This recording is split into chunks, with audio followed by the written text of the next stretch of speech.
What is going on, Patriots Nation? This is Jace back with another Mock Draft Monday here on the Patriots Draft Podcast.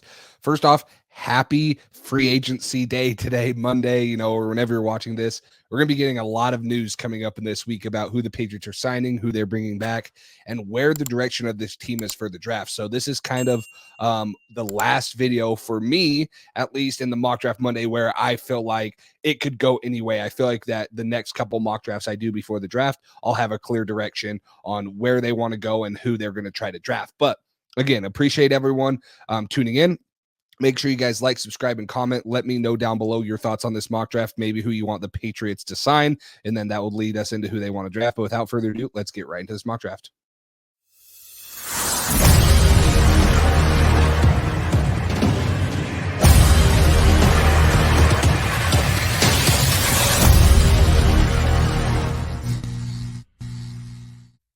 Thank you to our sponsor, Underdog Fantasy.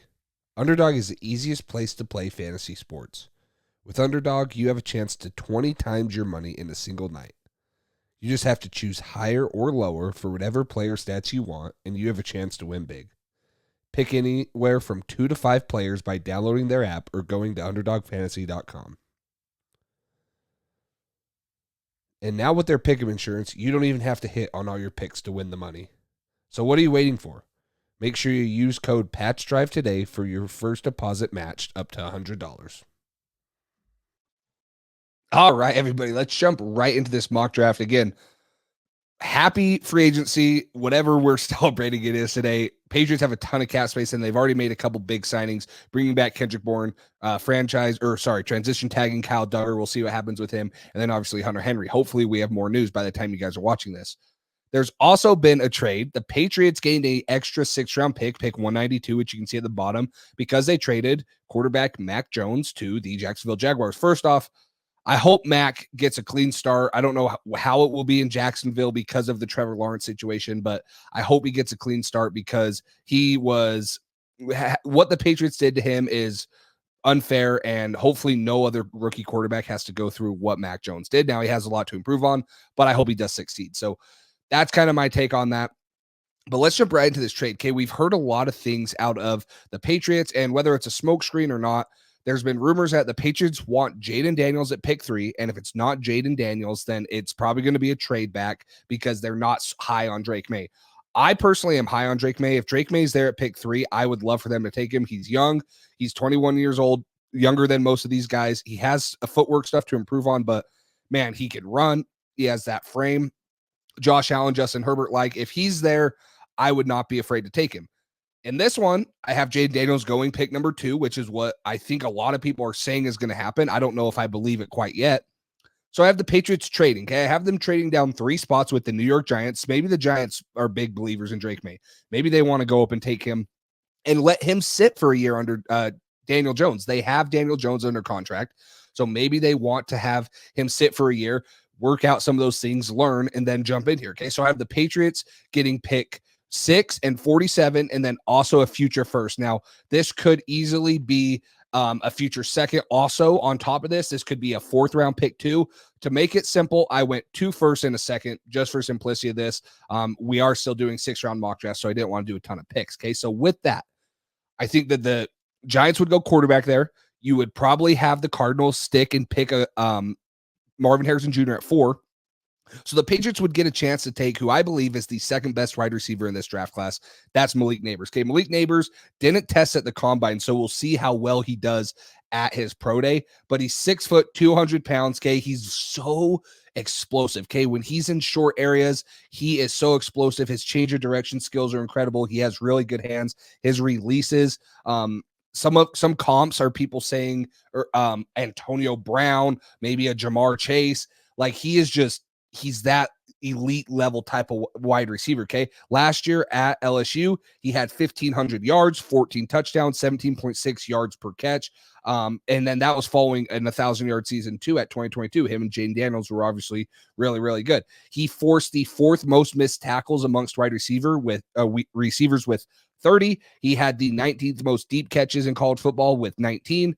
The 2nd most with 19. And then he had the 3rd most deep yards with 624. This is a guy that is going to be a number one wide receiver. So in this situation, I would love for the Patriots to go hard after Calvin Ridley, because I think Calvin Ridley would be an elite number 2.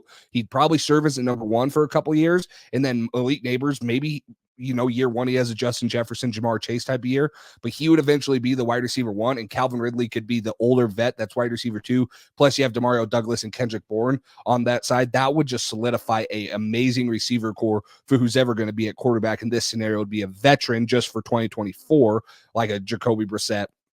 And then you'd probably look for a quarterback either in free agency or the draft. So I'm a big fan of Malik Neighbors. Change of direction, speed, what he does, his movement skills, his size. I'm excited to see how he runs and tests at his pro day, and see that acceleration, because that's all you see on tape. He's just dominating dudes. It's very, very fun to watch him. So Malik Neighbors, pick 6, gain 2 extra picks would be kind of a pretty dang good scenario for me for the Patriots. Plus they don't trade down too far. They're still able to grab an elite playmaker wide receiver 1 right here.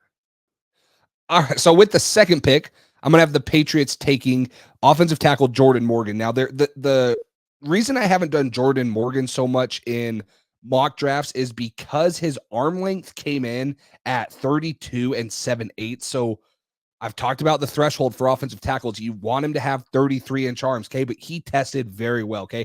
5.04 in the 40-yard dash was in the 85th percentile. He had a 9'2" broad jump, which was in the 80th percentile. He's played 785 snaps at left tackle this year, 667 in 2022, and 701 in 2021. Now, he has had an ACL injury. He's coming off of that. But this is a guy that has good footwork, good speed. He tested very well. Athleticism, good placement in his hands. He's explosive coming out in the run game. He could be a left tackle. He'd be a little bit undersized with that arm length, but with his movement skills, he could be a very good left tackle. So I would take a chance on him being a left tackle for the New England Patriots, possibly, and letting him kind of take over, depending on if you sign Tyron Smith for a year, let him sit. Maybe you don't re-sign a winner. He can play right tackle, or you have him play left tackle, and then you figure out the right tackle spot. So taking a tackle here at pick 34, just because all the quarterbacks were mostly off the board, and I really do think we're going to get 6 first-round quarterbacks. So, if you want to trade up for a Bo Nix, Michael Penix, someone like that, you're probably going to have to trade back up into the first round. All right, this is a fun one that I have not done in any mock draft so far, but gaining an extra second-round pick, the Patriots re-signed Hunter Henry. I don't know if they're going to go sign another veteran tight end. We'll see. But if not, they need to have a young guy on roster, okay? If they were to add Jatavian Sanders, 6'4", 245 pounds, out of the University of Texas, he ran a 4.69 40-yard dash, which I was hoping he'd run a little bit faster, and then he ran a 4.32 20-yard shuttle. I was hoping those would be a little bit better, but this is a guy that had the 12th most contested catches amongst tight ends. He forced the fourth most missed tackles amongst tight ends. He had the 17th most deep catches amongst tight ends. Very, very good in single coverage. He's a mismatch for safeties. He's too fast for linebackers. He had 682 receiving yards, 2 touchdowns. And then last year he had 613 and 5 touchdowns. This would be a young tight end that wouldn't have to come in right away. He'd be able to sit behind Hunter Henry and develop for a year or two, but good athleticism. You probably would think of him as more of a H-back. He's going to be more of that Jonnu Smith role, but that's why you re-signed Hunter Henry. You have him as the inline guy. Jatavian Sanders can come in and be that athletic guy that can make plays on slide routes, maybe deep crossers, and he can pretty much do any route out of the tight end position, and he can line up as a mismatch in the slot, like I mentioned. So Jatavian Sanders as a tight end, whoever you have at quarterback, you had him and Malik Neighbors, that'd be pretty dang good for the Patriots. Okay, at pick 68 for the Patriots, I have them going with an edge here. Now, I don't know if this guy will be available, but he did not test as well as some people thought. But when you turn on the tape, he's just a good football player. When you look at some of his stats this year, he was first in hurries with 52, first in pass rush win rate with a 38%, second in quarterback hits with 18. He had 8 sacks, which was 35th. He just had a super productive year for the University of Washington. And then obviously, they went to the national championship. So good hand usage, good first step. Doesn't have the best counters, but he's productive with what he does. But he came in a little undersized, 6'4", 245. He had 32.5-inch arms for a defensive end, is a little bit undersized. And he ran a 4.72, which was pretty good. But this is a guy that I think is a top 50 player production-wise, but maybe because of the measurables slides a little bit. And I think that if you could pick him up as an edge defender, he would be a dang good addition to that defensive front seven for the Patriots, both in the run and in the pass game. Coming out of a team that won a lot of football games the last couple of years, he has that winning pedigree in him.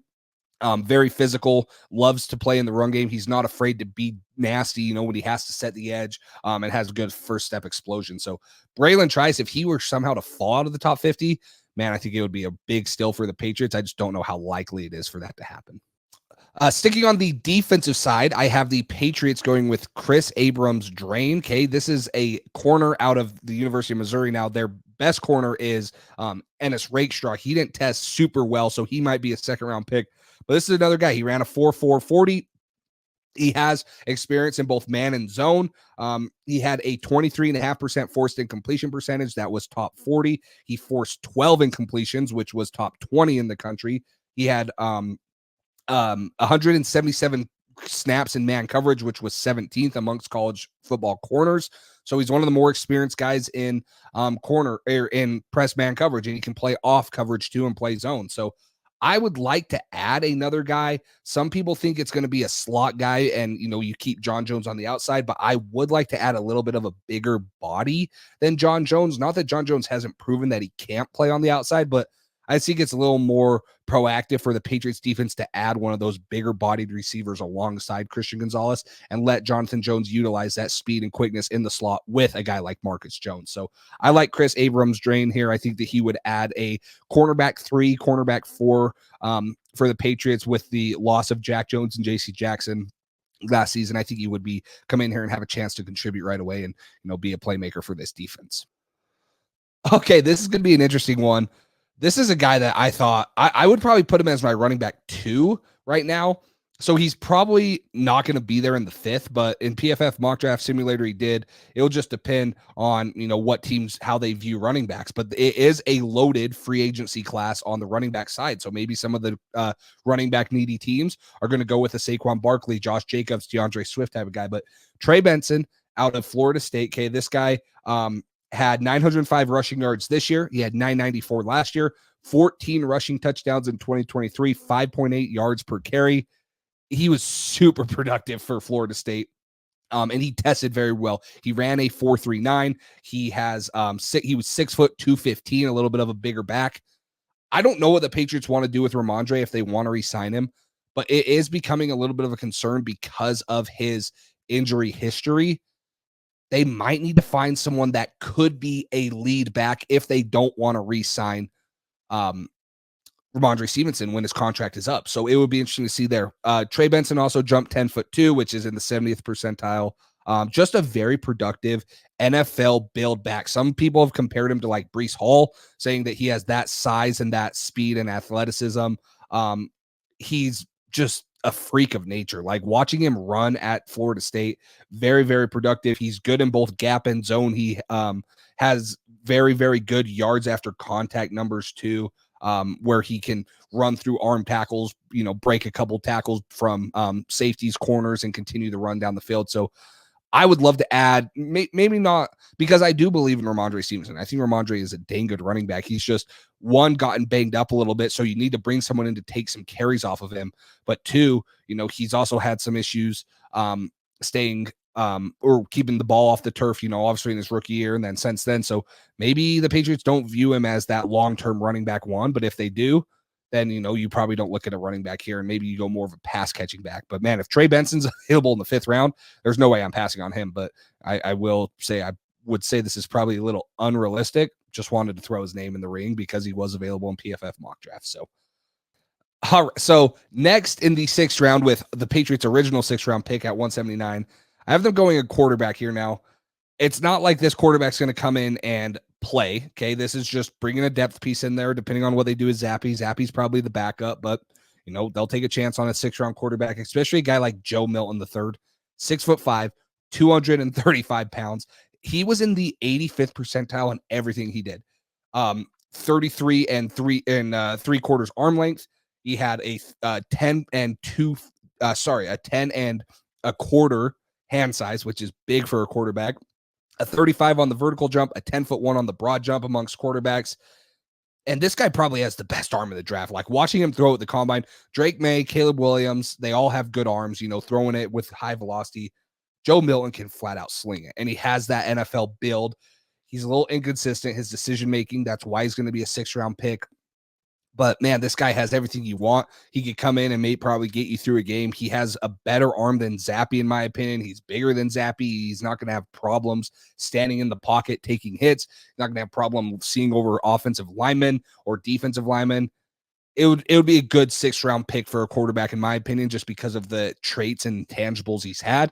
And you got to develop him a little bit, and maybe there's some something to him. But a 6th-round flyer on a guy like Joe Milton, who has that arm strength and has some of those things, is something that I would not shy away from. I think that he could easily be a 6th or 5th or 6th-round pick just because of his arm strength alone and how teams are going to view that. So last pick here, I have the Patriots taking Tanner Bortonilli. I might have butchered that name. Okay, this is a center, and this is a guy that probably improves his draft stock some of the most in the combine. 6'4", 303 pounds. He has 31.5-inch arms. That's why he's slotted as a center. Okay, now I get it. David Andrews is old. Jake Andrews was drafted last year as a center. I think this guy's better than Jake Andrews. Okay, he ran a 4.94 40, 32.5-inch vertical, 9'4" on the broad. He also ran a 7.16 3-cone, 4.28 20-yard shuttle, and he had a 99 raw athletic score. It's just what he did was similar to what you saw other guys do that have been like 2nd-round draft picks. You see Creed Humphreys, like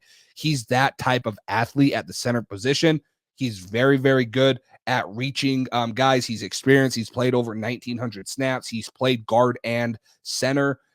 Good lateral, like I said. He brings his feet, which you want to see with a guard. He's not just a lunger. He knows how to use his hands.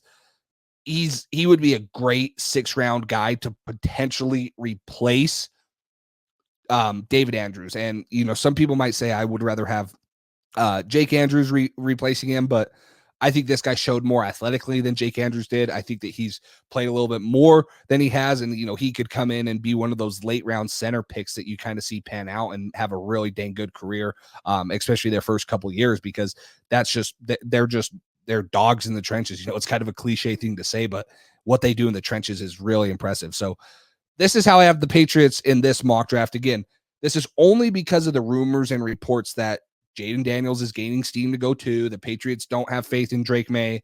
I would take Drake May, and I'm going to have a couple more mock drafts coming up every Monday before the draft, and it's going to be more of what I would do or what I think is going to happen. So you'll see more Jaden Daniels or Drake May scenarios. But this is one where the Patriots are gaining a lot of extra capital. They're gaining an extra 2nd-round pick. They're still only moving down 3 spots and then taking the Giants' 1st-round pick next year. And they probably have room to even add a 4th-round pick in this scenario too, which would give them ammunition to move up into the late 1st or something for an extra player. So let me know down below what you guys think. Make sure you guys use code PATSDRIVE at Underdog Fantasy so that you guys can get your first deposit matched up there and win a couple bucks, whether it's in MLB, NBA, or whatever you're betting on, NHL. And then, of course, make sure you guys like, subscribe, and comment down below. Let me know your thoughts. Turn the notification bell on so that you can stay up to date whenever we go live or do post a video, because we will have a bunch coming out because of free agency. So excited for that and appreciate all the support. Till next time, talk to you later.